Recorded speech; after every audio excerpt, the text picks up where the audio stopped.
What is up, you guys? It's Dom here from JoJo Productions, and today let's talk about the best bang for buck camera in 2019. So I know that there's a lot of cameras to choose from, such as the GH5, the GH5S. Blackmagic has some fantastic cameras, and yes, while those cameras may be great, not everybody has the money to shell out for those cameras. I know I don't have $2,000 that I can just dump on a camera right now. So if you're kind of like that, this video is perfect for you. So let's get into this thing. So whenever somebody asks me, what camera should I get if I'm starting out with video? What camera should I upgrade to? I always recommend the Panasonic Lumix G7. This is the Panasonic Lumix G7 right here for you. It is a fantastic camera, and today we're going to be talking about why this might be the best choice for you. The camera comes in at $500, actually just under $500 new, and you can get a used one for about $450, which is super incredible for what it delivers. Which brings us to reason number 2, 4K video. Yes, this shoots 4K video for $500, and yes, the 4K from this is incredible. I have been using this camera for about 2 years now, and it has been with me everywhere. I have done commercials, some music videos, I've done a lot of documentary stuff. You know, I've done some sit-down videos like this. This camera is just a fantastic camera for 4K. It doesn't really get any better than this, actually. As a matter of fact, this camera has been compared to the bigger brother, the Panasonic GH4, and in some cases, this camera actually does better than the GH4. So, a great thing about this camera is, yes, the 4K, obviously, and the price, but another little overlooked feature is actually the battery on this. The battery is actually super good. I can get about a little over an hour, maybe hour and 15 minutes, which is actually super nice for a camera like this, especially shooting 4K. We do know that the 4K is going to chew up a bit more battery, but that is expected from every 4K camera. So with that said, yes, battery life is great, and another really great thing about the battery actually is its size. It is pretty small, as you see here. Doesn't take up a lot of space, isn't super heavy, but it does pack a really nice, powerful punch.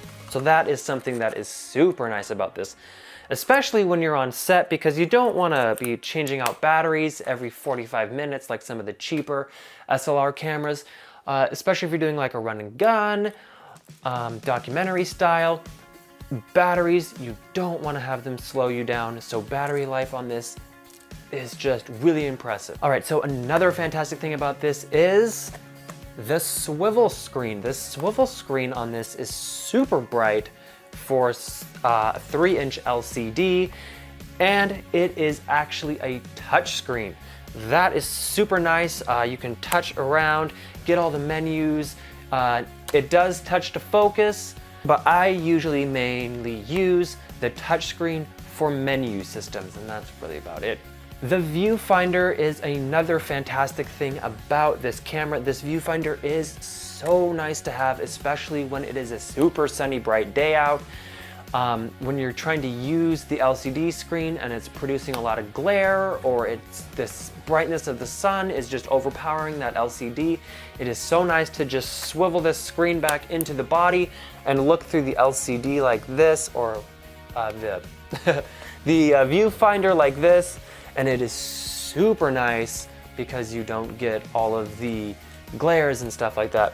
But it is super bright, super accurate, and it's just a really nice little feature to have. Super overlooked though. So another fantastic thing about this camera is actually all the buttons. Yes, the buttons on this camera are in fact super duper customizable. I think this has, here, let me see, 1, 2, 3, 4, 5 or 6 customizable buttons.